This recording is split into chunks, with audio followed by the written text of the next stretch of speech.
We have a content expert in the area of really Chinese history, economics. Lee Moore is a former professor of Chinese literature and film and a journalist. He's published in amazing, well-known publications such as The Economist and China Book Reviews. Dr. Moore brings both academic and depth and real world insights. And he's actually traveled to China.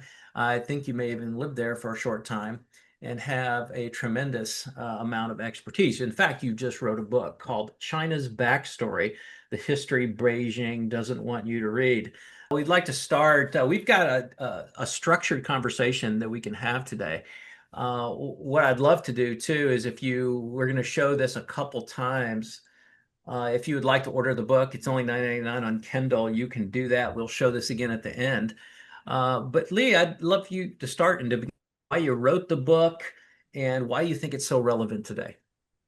Sure. First off, Joe, thank you for arranging this. It's a great treat. We were talking earlier, I did that October 2020 talk, crawdads and skyscrapers, and that was really fun. And I don't know if you saw this, Joe, when you read the book, but there were little bits and pieces of that MBA talk in the Chinese economy section it's, not it takes a little bit of reading in between the line, but it's definitely there. So I'm stoked to be able to come out and give another MBA talk. Um, why I wrote the book. So there's a ton of amazing. So China is the most important place in the world that most Americans know almost nothing about, and it's become the world's second largest economy. And it's very important to anyone who wants to be in business.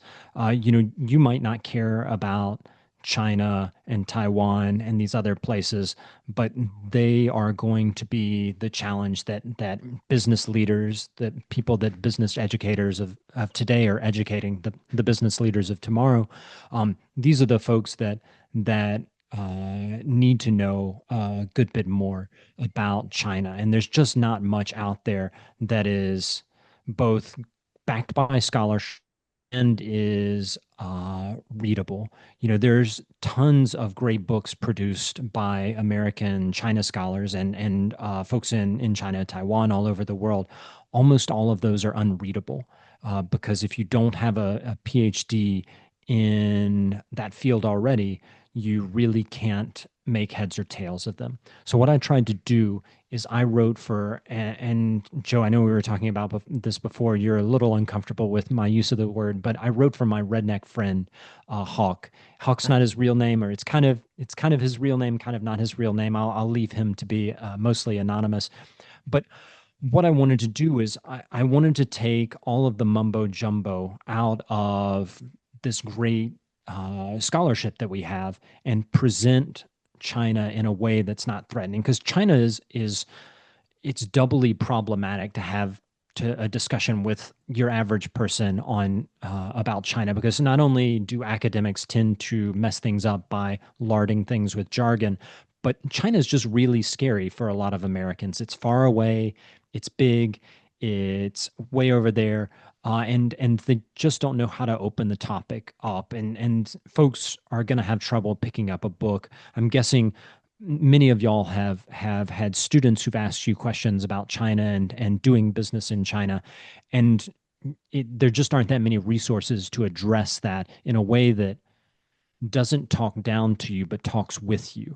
And so the way that I came up with, and I don't know how well it worked, but my idea was, I felt like if I could address a book to Hawk, my redneck friend, uh, then everybody would be comfortable picking up a copy of the book and not feel like it was talking down to them or using some sort of crazy academic ease. And so I addressed the book to Hawk.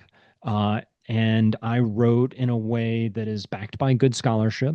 The translations are mostly my own. I'm doing the translations myself, both of modern Chinese and classical Chinese. I've done a ton of research for this book, and I did other things that you would expect an academic to do, but I also did things that you will never, ever, ever see in an academic book. The Xinjiang section. So the book has four sections: Taiwan, Xinjiang, China's economy, and Hong Kong. Each of those is dedicated to the topics that are coming up in the news feeds of your students.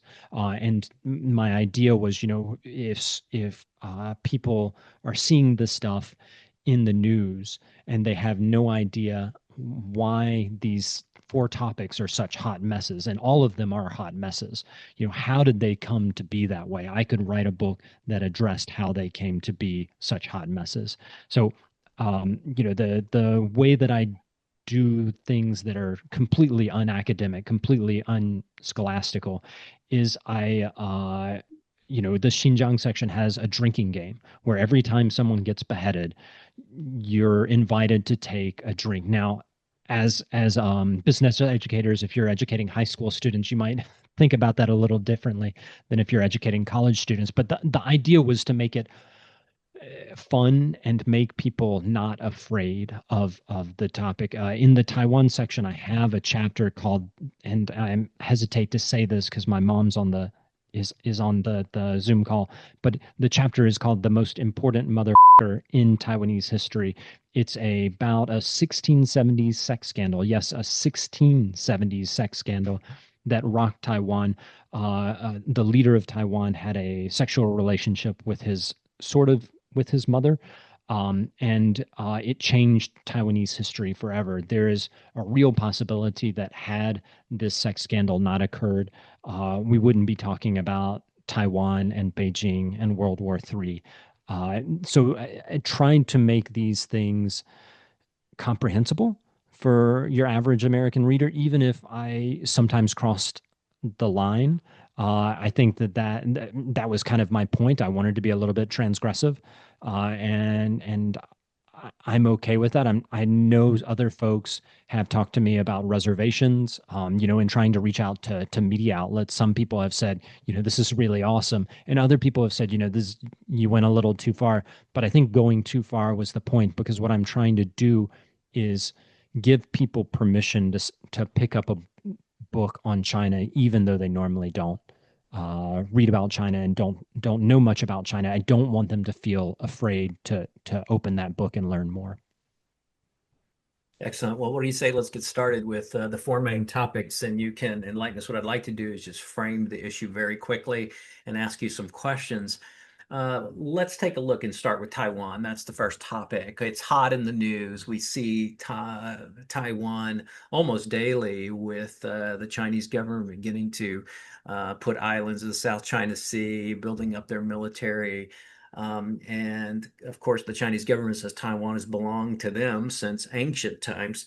Um, and we see it's so relevant to business educators and students because Taiwan's the world leader in making advanced computer chips. Almost every smartphone and AI system uses chips from Taiwan. We know NVIDIA, for example, incredibly impressive companies have massive presences in Taiwan. If people believe in the ancient story, if you will, that they think that China taking over Taiwan is inevitable, that conflict could really affect the world economy to the tune of perhaps even $10 trillion, which is almost unbelievable. So when we talk about the risk of to the tech supply chain in Taiwan, how does knowing what China's claim is to Taiwan affect the environment, if you will? Or how does knowing that China's claim is actually fairly recent, when we say recent, 1683, but change how we view the risk of a sudden war or blockade?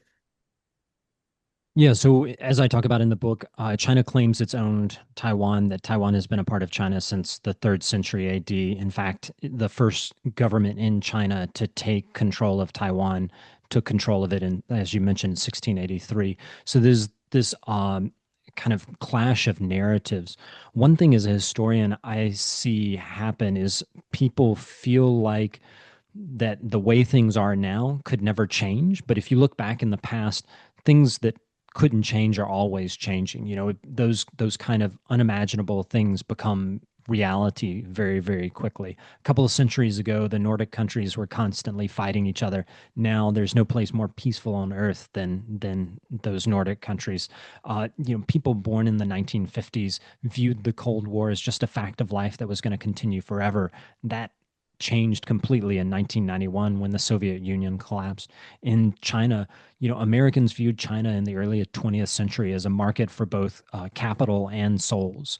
So Christian missionaries were talking a lot about China. There were tons of Christian missionaries over in China in the early 20th century, and you had businesses operating in China. The only American president actually to speak Chinese. I'm guessing. I'm just going to ask Joe. Do you know who the only American president to speak Chinese is? Thomas No. Jefferson?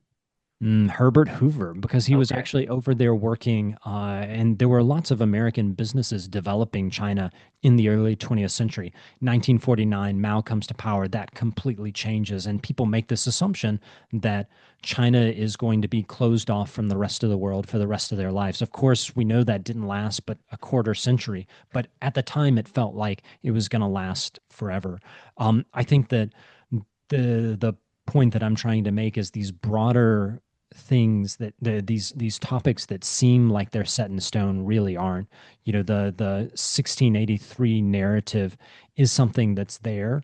That Taiwan has a very short relationship with China, or relatively short relationship with China. I put it this way: I think in the book, Philly has been English longer than Taiwan has been Chinese. Philly was incorporated in 1682. Taiwan becomes a part of China in 1683. And it seems unimaginable today for business folks. Of course, China is going to continue to claim Taiwan. That's not inevitable. Um, it's something that is an artifact of a very particular set of historical circumstances. Things can change. I'm not saying they will change, but things can change. And when business leaders are thinking about these things, they need to have uh, minds that are, I think, a bit more open and a bit more elastic than a lot of folks in the media would suggest. So, would it be a fair analogy to say, to distill this down to its most simple form, is to say that the big bully, if you will, China says to the smaller party, you belong to us, where the smaller party says, not so fast, we're independent, and we have got one heck of an economy that is at stake here, for you to come in with a communist overlay, take us over, and massive change could affect the world. Is that a fair analogy? I think that's a fair way to put it for today. There's a wrinkle in that, though. So, what's strange is until about 10, 20, 30 years ago, Taiwan itself insisted that it was part of China. The party that Mao defeated, the KMT, the Kuomintang, they were very much Chinese nationalists. They controlled much of China in the 1930s, 1940s, and they fled Mao's onslaught and wound up in Taiwan. They actually insisted they were the drivers in this notion that ancient Taiwan was a part of China. So, it's I think otherwise that portrait that you painted is fair, but it's important to remember that this is actually the ancient China and ancient Taiwan have long been connected. That was something that until fairly recently had a lot of purchase in Taiwan itself, and even today there's still lots of folks who buy into that narrative, even though there's very little historical evidence of that. I say very little. There's almost nothing. I mean, when when you get Chinese folks coming to Taiwan in the late 1600s, they all say the same thing. China has never been here. This has never been a part of China. The Kangxi Emperor, who's ruling in the late 1600s, early 1700s, he says, we took Taiwan, but we don't need it. If we were to throw it back into the ocean, it wouldn't be a big deal. Taiwan's never been a part of China. So it's kind of fascinating how long this myth that ancient Taiwan and China have this long relationship, how long that myth has existed. Great. So to distill just a little bit further, then, what are some of the main drivers behind Taiwan now wanting to stay independent of China? So the KMT took over Taiwan in the 1940s, and they did it in a very brutal way. They were a dictatorship. They were not a communist dictatorship, but they were a very brutal dictatorship supported by the US. Um, and in the 1980s, that started to change. Taiwan was isolated from the US, it lost support in the US, and it would have probably gone extinct. China probably would have taken it over in the 1980s and the 1990s had not Taiwan pivoted and become a democracy. Now that it's a democracy, it's really harder to repress those feelings. And I should say, so about in 1949, 1950, when the KMT takes Taiwan over, 2 million people from China went to Taiwan, and 6 million people were already on the island of Taiwan. So you have this kind of mixing of folks who are on the island already who are speaking Chinese. They're ethnically Chinese, but their families have been in Taiwan for generations. And then you have this whole new group of people. The new group of people really wanted Taiwan to stay part of China. The old group of people was kind of less willing. But the KMT dictatorship actually used a lot of violence and some very horrific violence to keep down the 6 million other people. So there wasn't really much of room for discussion. It's only with the blossoming of democracy that you've had the space for a discussion of, okay, what's Taiwan's history really? So the final question on Taiwan, if a company, let's say, or an investment opportunity comes available in Asia or specifically in Taiwan, and it needs to last 20 years, what should they trust the investment environment here in Taiwan? What are you seeing as regard to stability of this of Taiwan?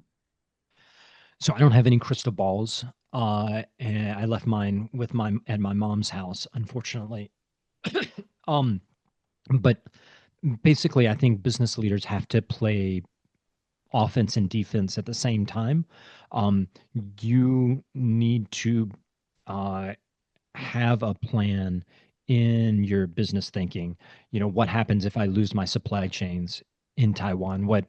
How disastrous that would be. Can I find somewhere else to restart those supply chains? But you also have to think, well, there's a real it's a very small possibility, but there's a real possibility that China will just give up. I think the most likely thing is that things keep going as they have been, which is China doesn't invade but continues to claim Taiwan as its territory.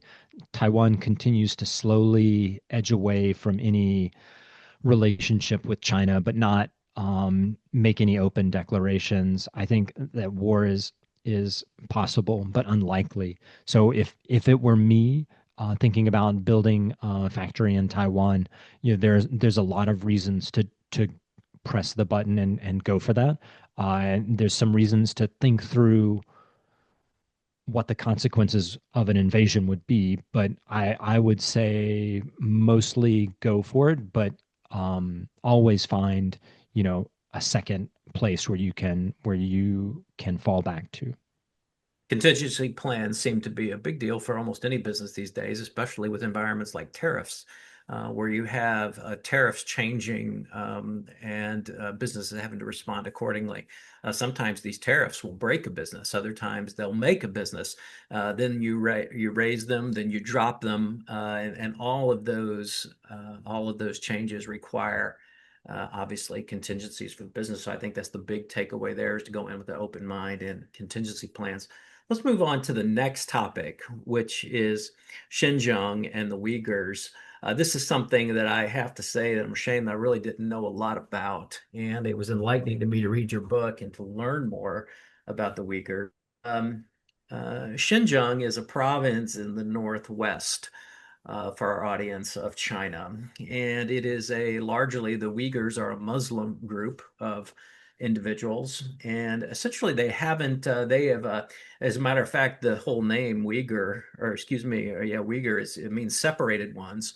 And they haven't assimilated real well. They're kind of their own, they're very prone to separate. They're very prone to be their own group, to break away. And China has come in. It's a lot like what we see maybe in the current US news. We see with the Somali community up in Minnesota, where you see issues with non-assimilation. And so, in contrast to what you see in Minnesota today, in China, you see a very heavy-handed government effort to assimilate the Uyghurs into Chinese society and economy. And it is incredibly it can be very volatile.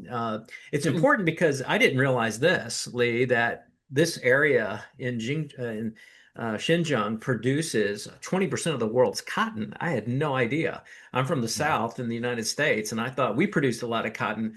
It also is half of the world's solar panel material. So you have serious critical minerals. You see that in the news as well. A lot about the United States and China trading blows when it comes to rare earth minerals.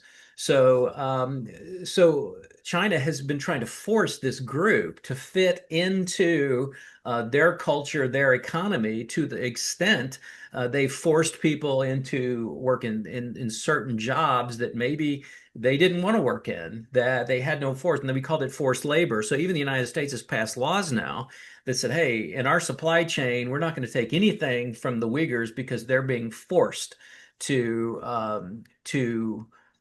produce. So in this regard, so since we know that the regional identities were built recently for political reasons in China and around Xinjiang, or excuse me, around Xinjiang, how does that help us understand why the government is so aggressive with its labor and its factory rules in that area today? What are your thoughts?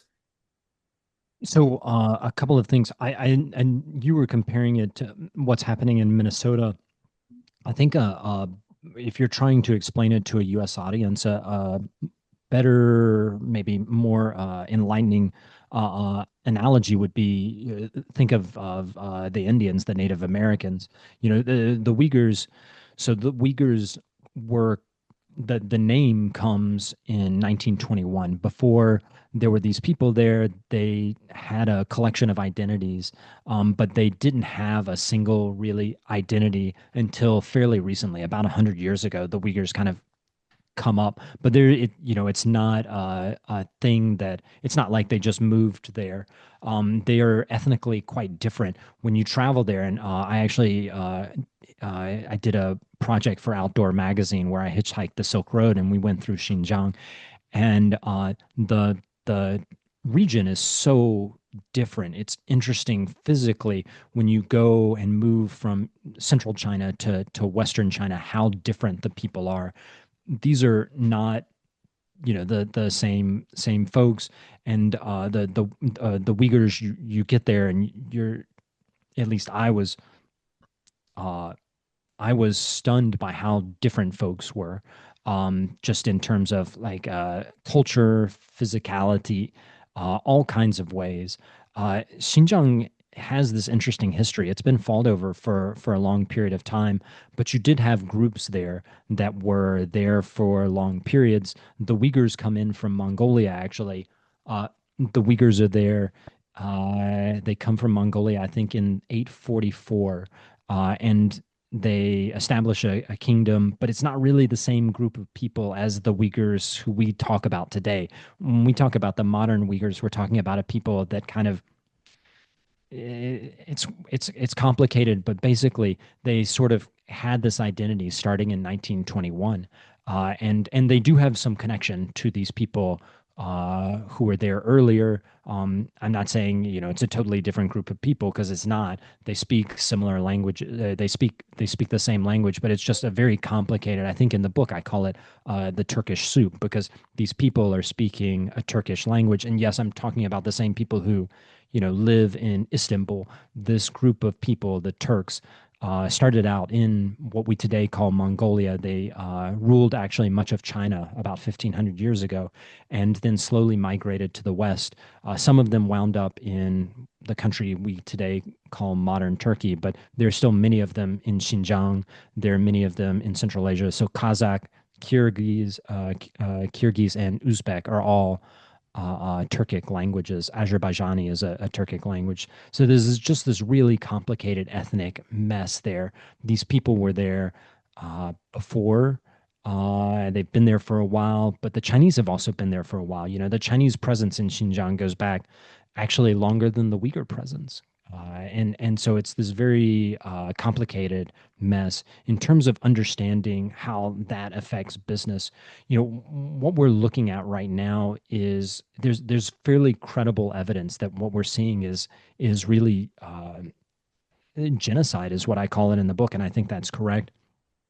You know, it's not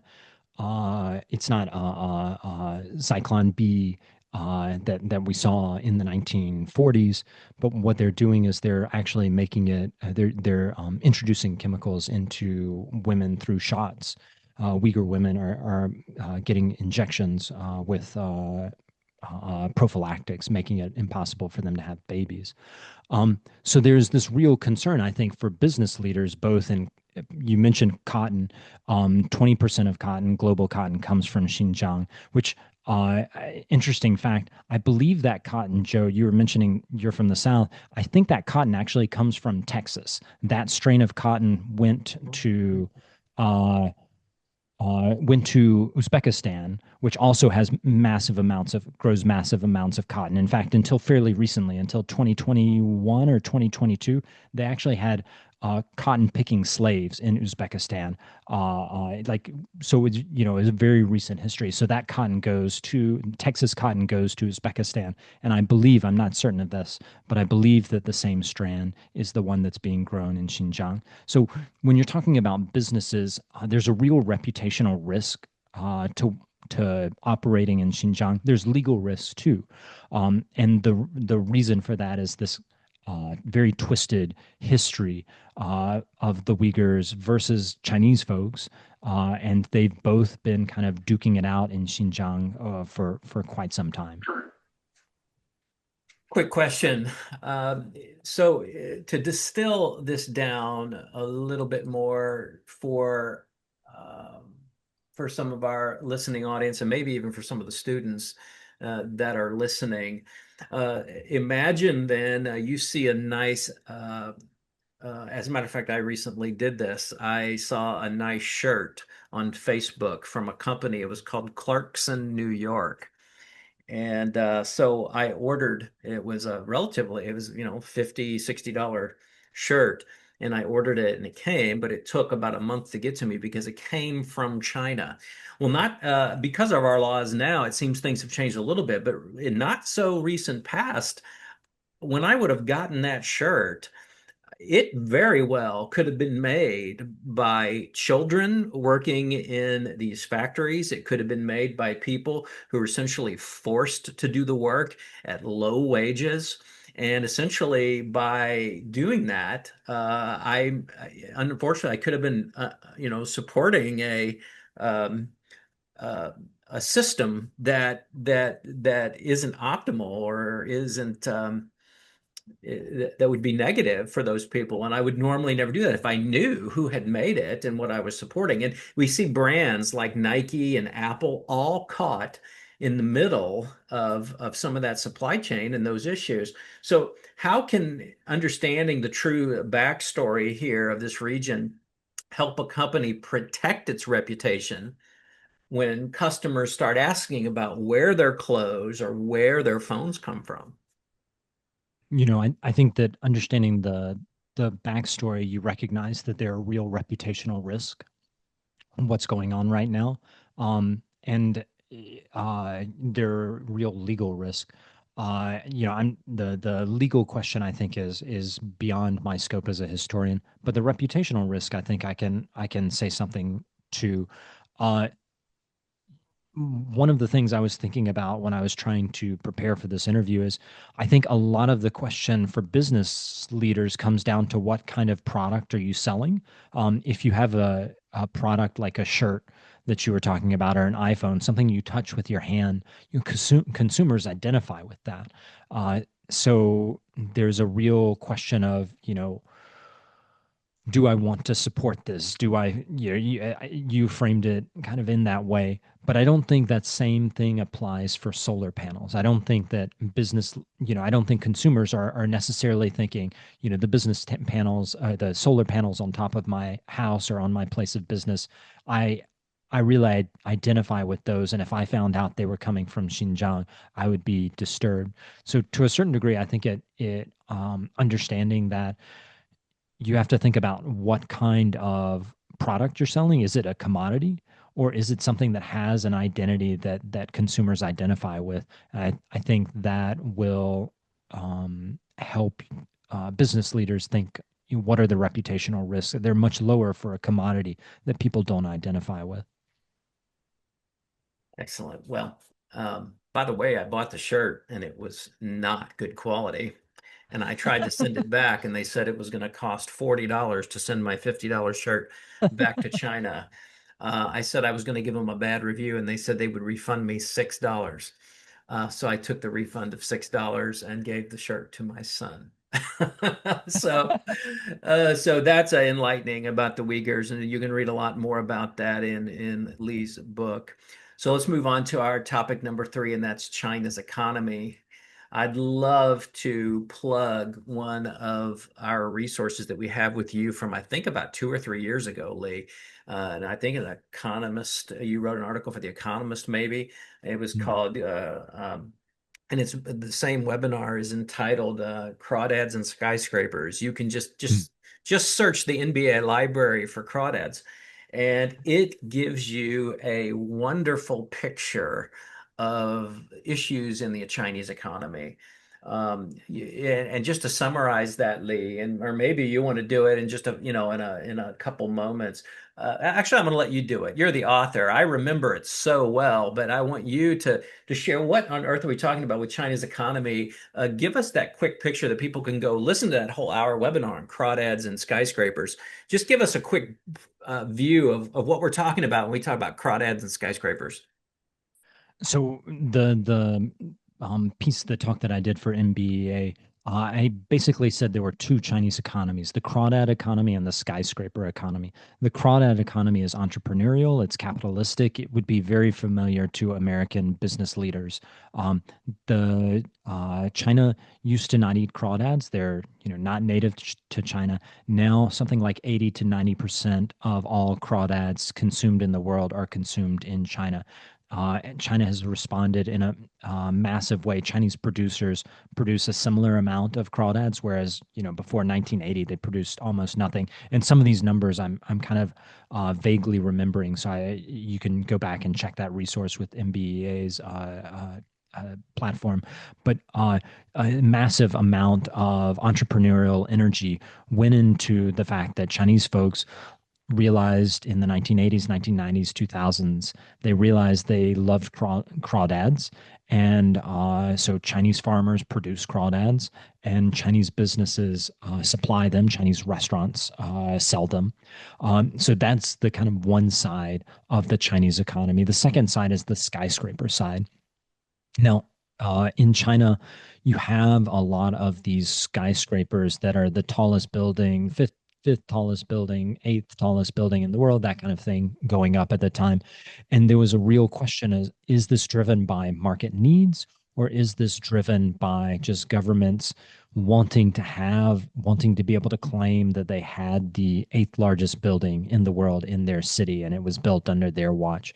So these bureaucrats would kind of push, incentivize for these massive buildings to be built, and they weren't doing it in a way that was uh, efficient. The kind of discipline that you expect from a capitalist market economy just wasn't there.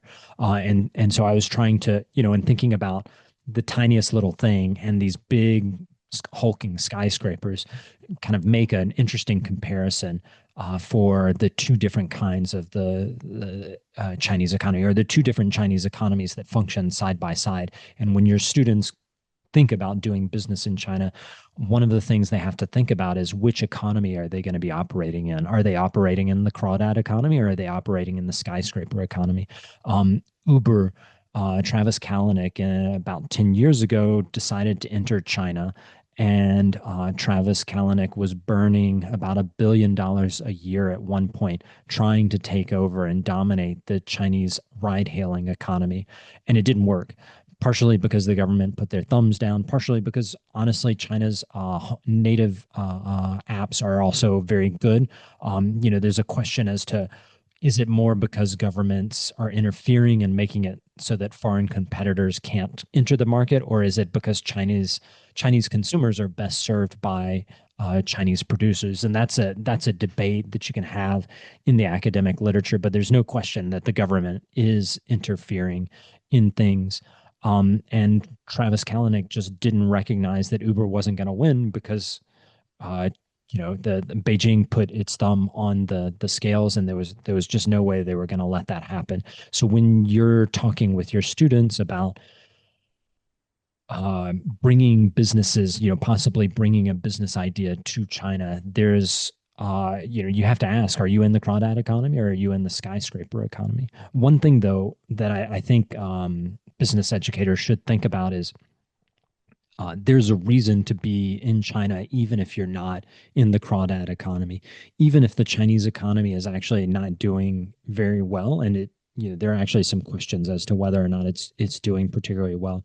Um, China is this very innovative center of manufacturing.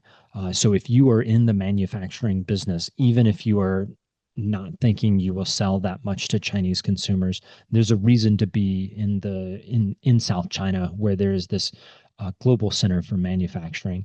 German companies, we see them now. It used to be 10, 20 years ago, they had the most advanced technology in terms of manufacturing. The I think it's the Mittelstand, these small or medium-sized German companies that dominate one tiny little niche of the economy, some widget that only they make, and they do it very well. They were coming into China because they wanted to sell to Chinese businesses, and they were the best products. They dominated the technology, these Germans.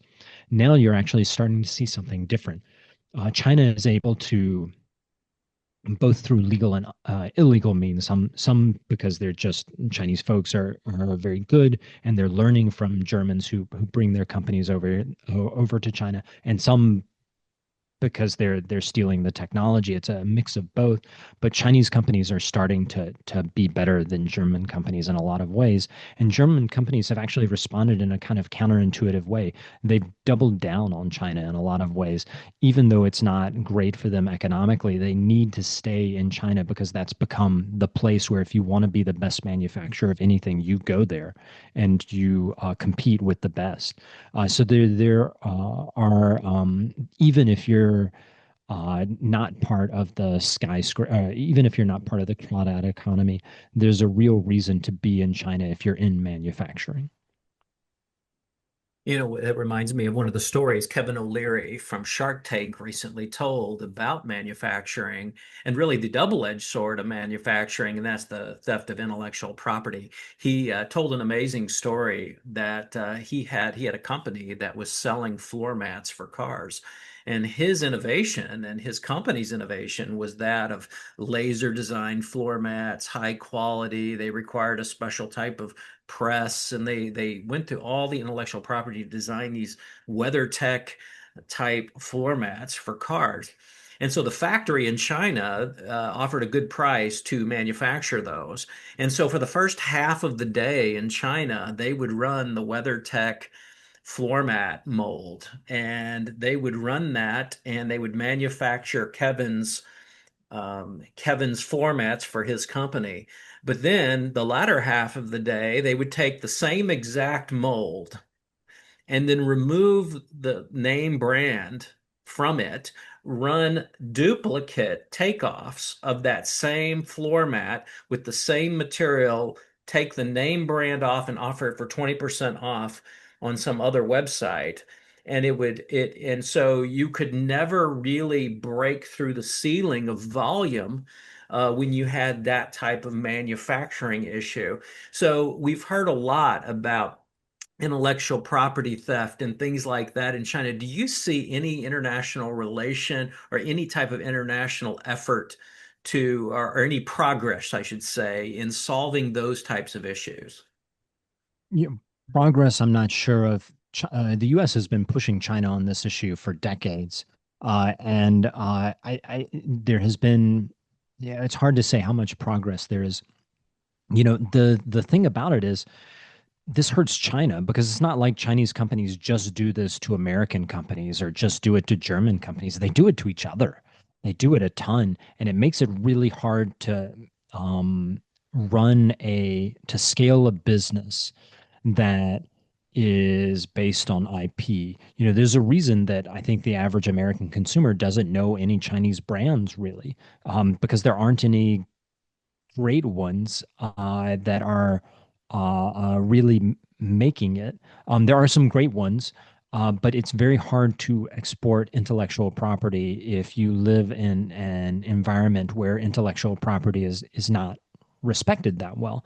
We're starting to see maybe some change in that, and I think if we do see some change in that, it's not going to be driven by Washington telling China what to do. What will do it is Chinese companies saying we really need this. When you have Labubu, that's this fantastic intellectual property. If someone's ripping it off in China, if the company that makes Labubu says, hey, we really got to stop this, that would be, I think, a much stronger agent of change. BYD is now just surpassed Tesla as the largest seller of electric vehicles in the world. They make some great stuff. Their technology is really good. But how much can they compete when their IP is not protected? I think that if you see change, and I'm not saying you will see change, but if you do see change, it's going to be driven more internally and by domestic agents saying, "Hey, we really got to protect our stuff." So you've got it in Beijing. Y'all have got to get serious about protecting IP. Last question on the Chinese economy. So we know that China is a communist government, and what they often express um, from the official news announcements and the government take on different things that are happening in the country. If you can't trust the official government numbers on what the environment is and what's happening in regard to transparency, what are other clues that a business could use or business students could look for to see if an economy is actually healthy? In other words, to see behind the the curtain, if you will. Give us some tips on how we can look behind the curtain of perhaps what the official government line is. Yeah, so data is a real problem, and it's getting to be more of a problem. China's government has actually, in the last couple of years, just closed off a lot of data sources that economists used to rely on to judge the state of the Chinese economy. Just in December, Rhodium Group, which is a think tank on China, released a report saying, China's saying that 2025 it grew 5%. It actually likely probably only grew 2.5 to 3%.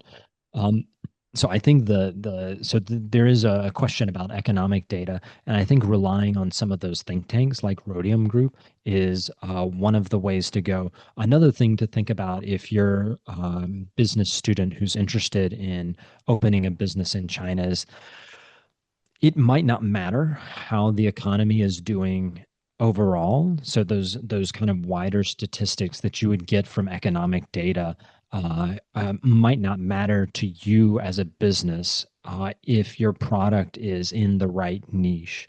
The lipstick effect that we talk about in economics is basically even in a market even in a bear market, women still buy lipstick as a luxury because even though they have to give up other luxuries, they still find a way to say, this is still something that I want to purchase. So that's a known economic effect. And more broadly, I think, you need to find that product niche and figure out, is this something, whatever the Chinese economy, if it's up or if it's down, whatever is going on, you need to find that niche and figure out how you can sell to that niche. Looking at China in these kind of broad ways, that's one of the problems that American businesses, when they initially went into China, they saw just 1 billion people as a single mass, and that really hurt them because they had trouble marketing because you can't. It's almost impossible to market to 1 billion people. They didn't differentiate their marketing. So thinking about how to differentiate your marketing is actually one of the things I would recommend to business students thinking about entering the Chinese market. Excellent. Well, let's move on to our fourth and final topic, and that is Hong Kong. Hong Kong is, as most of our attendees here today are the age that they remember when Hong Kong was actually controlled by Britain and United Kingdom, and obviously two very different governmental types. And we won't get into the politics of why, but essentially Hong Kong was given back in 1997. Most of you remember the big transfer of sovereignty to China. King Charles went over, the big ceremony. And as a part of that handback, so when you take a common law country like the United Kingdom, United States, and you take those Western powers and you give that back, Hong Kong was promised a high degree of autonomy and continuing to do business because Hong Kong exploded into growth. Hong Kong was the center of international trade for many, many years. They were promised independent courts. So, for example, going back to that Kevin O'Leary example in the morning, or just I said a few minutes ago, Kevin O'Leary said one of the frustrating things he couldn't do was sue when he found out that somebody was using his intellectual property and they were stealing it and producing things at a lower cost for other audiences. He couldn't sue. And so, as a part of this control in Hong Kong, there would be the independent courts and control over its own economic and legal affairs to ensure that that transparency is there for business. So, given that for a long time Hong Kong had its own set of Western laws, common law that were different from the rest of China, and it used to be the main place where Western companies kept their money and signed contracts, so on and so forth. Uh, Hong Kong was the gateway for Western money into China. What does the backstory in your book teach us about what happens to business, to a business hub, when a powerful central government like the Chinese government decides to start changing the local rules like they have done in Hong Kong? What's happening there in regard to stability? So I think what you're going to see and what you're already seeing is actually kind of unexpected. So in 2019, 2020, there were some massive protests. Beijing had, for the last, like you said, had taken control of Hong Kong in 1997, but left it largely independent. And they promised to keep it independent for 50 years. But there had been attempts to make it less and less independent over that period from 1997 on. 2019, 2020, there are these massive protests, and basically the folks at the top in Beijing said, we're going to shut this down and we're going to end that 50-year promise about 25 years early, halfway through the promise. You have a national security law that's passed. And what it does is it creates a system where China is still enforcing and respecting the common law in Hong Kong that they inherited from the British, but they're only doing it in certain jurisdictions. Anything having to do with national security, basically that common law, the protections of liberties that you would expect, that's done. But for most other things, they have largely continued along that same 1997 path. There's this question of, will that continue? I think that's driving a lot of businesses to be hesitant to invest in Hong Kong or use Hong Kong as a gateway. There's not much of a point of that anymore. Hong Kong's not all that different now from the rest of China. So I think you're going to see Western businesses going through Hong Kong to get to China less and less. There are going to be fewer examples of that. What you will see, and this is the counterintuitive part, Hong Kong, because it's increasingly looks like the rest of China, but has this access to the world, a little bit freer access, even if it's not what the Chinese promised in 1997, you'll see a lot more companies going global through Taiwan. So a lot of Chinese companies are going to go out into Hong Kong and use that as a launching pad for developing their global aspirations. So in one way, it's hurt Hong Kong and it's hurt any non-Chinese company that's trying to use Hong Kong as a base to launch into China and open a business. Use it as a base to push their business into China, but in another way, it's helped Hong Kong because you've got lots of Chinese folks who are using it as a doorway out of China. I've heard that some businesses have fled Hong Kong because of changes, and they fled to Singapore. Is that accurate? Yes, absolutely. And you have a lot of Chinese folks uh, going to Singapore to develop businesses, do other things. That Singapore has been quite the beneficiary of the crackdown in Hong Kong. Well, another lesson that capitalism will flee from oppressive environments. Oftentimes, even in our good friend Royetta Fulgham's neighborhood, they're talking about the billionaire's wealth tax. Well, now the governor, the Democratic governor, is even saying capitalism will flee when you have a wealth tax of 5% on billionaires.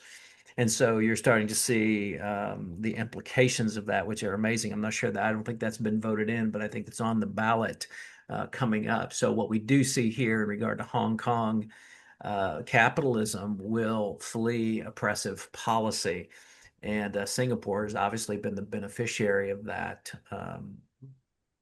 Joe, just to point something out, Sure. historically, when Mao took over China, Hong Kong was actually the beneficiary of that capitalist, basically Shanghai's capitalist class up and moved to Hong Kong because there was a real threat to their safety if they didn't, and lots of those who didn't were killed or were severely wounded if they stayed in Shanghai. So, you can see examples of things like that throughout history. Hong Kong, had been a sort of second-rate power until 1950. And once Mao took power, and you see Shanghai and other business leaders throughout China, anyone who could move to Hong Kong, and that actually was what supercharged Hong Kong. So when you think about Hong Kong as the center of global capitalism, that really starts in 1950 and it goes right into the 1980s, 1990s. But it's interesting because it was Mao and the communists who actually made it this haven for capitalism. Excellent. Well, we're coming up on our time with just a few minutes more. What I'd like to do is invite each of you, if any of you would like to ask Lee questions, to put those into the chat. And we're going to give you the link to the book in just a minute. We have a question from George Lee. I'd love to give to you. I teach marketing. This is George. I teach marketing, introduction to entrepreneurship, among other courses. Some students express an interest in starting their own business and it may involve the importation, possibly of raw materials, starting in an apparel business with clothing made overseas. For example, China with the lower overhead costs. What are the alternatives? What alternatives should they consider beside the production markets or operational manufacturing environment in China? What would you suggest to a teacher who's talking to their students about other alternatives? Bangladesh and South Asia actually has a thriving apparel business. That would be the first place that I went to if I was thinking about it. But clothing is one of those fascinating things where tariffs actually really affect things, and so depending on the tariff environment, you're going to have different answers. Congress has seen fit to basically apply zero tariffs to a lot of developing countries in Africa and South America. So even though they might be less efficient than China or South Asia, I would say advise students to look at those just because with the sort of funky way that tariffs can make things that don't make sense. Those are actually a space where a lot of entrepreneurs are finding success. But Bangladesh, Dhaka would be the first place I went. Thank Excellent. you. Thank you. Yeah. Yeah. Karen has a great question. She's gonna get the book, and she says that, do you have any information in the book? Do you cover anything? And this is a major issue. So, Karen, I appreciate the question. Do you have any issue or information about the pollution and the sustainability issues we're seeing in China as being a huge emitter of greenhouse gases, all due to the rapid industrialization, high energy consumption, all this economic activity and the reliance on coal? Do you have any comments on that, or does the book cover anything in regard to that aspect of the Chinese economy? The book doesn't cover it. Unfortunately, in an earlier version, we had a bit about Chinese and the environment, but it just, I mean, the book is so long as it is now. It got cut.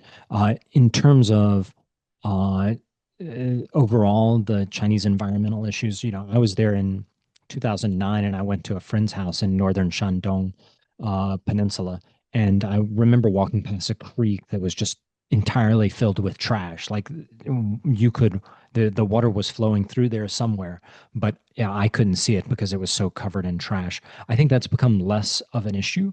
The CCP took environmentalism very seriously, partially driven by the U.S. The U.S. Embassy used to announce that pollution count in China. And Beijing tried to block it, and they were not able to completely successfully do that. So that the U.S. has actually been a driver for positive change there. Um, and we're seeing a kind of concern as people get richer in China. They do what everybody who gets richer does. This happened in London 150 years ago. It happened in the US 100 years ago. They get more concerned about the environment and how it's affecting their health. I think something like that is happening. I'm not sure if it's at the exact same pace, but it's definitely occurring. Well, we're going to squeeze one more question in here. If you look in the chat before you leave today, please fill out an evaluation. Please tell us what you think of today's webinar. How useful was it to you? We will be, when we publish the video, we're also going to have a lesson plan that will accompany this session today. If you want to give it to your students for an extra credit opportunity or something concern or something like that, that would be great. So that will be coming to each of you. We'll notify you when that's finished, when the video editing and the lesson plan creation is done, probably next week. But here's the last question. Lee, Greg asks, human rights are always, where do you see human rights in China? It's obviously a communist government, but with the technology that exists, you see more and more transparency of what's happening in these places, and it's harder and harder for the government to suppress some of the horrors that have happened in the past because of technology, because of instant communication. But what do you see as the human rights concerns currently, and where do you see that going in the future in China? So I think we kind of touched on this a bit before. The Uyghurs, there is fair amount of evidence that there's a genocide occurring, that the Beijing is engaging in genocide there. I think that's a real human rights concern that businesses ought to be thinking about if they're doing business, especially if they're doing business in Xinjiang.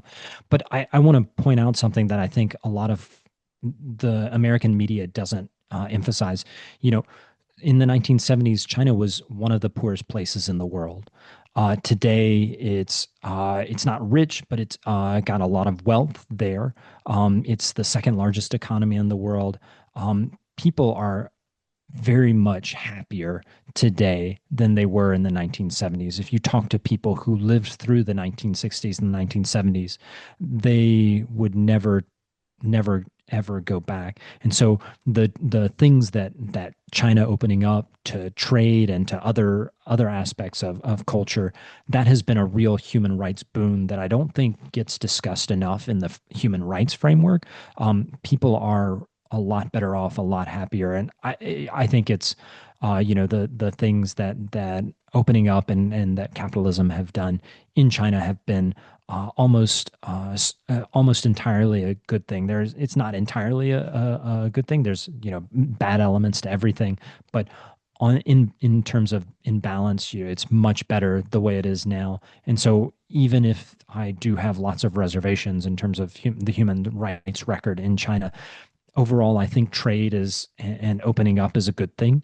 Uh, I think that if you're concerned about human rights, you need to be concerned about reputational risk, but also just trading with people makes their lives and your life better. And China is exhibit number one of how much better trade has made China. China was in the 1970s completely closed off from the rest of the world. Now it's largely opened up. It's got some elements of capitalism, and that has been a boon for the country. Lee Moore, China's Backstory, The History Beijing Doesn't Want You to Read, available there at Amazon. Kindle edition is only $9.99, so go pick it up. It is a great, simple read, especially for educators who need a quick, condensed view of those big topics. Lee, thanks for joining us. Joe, thanks so much for arranging this. It was fun.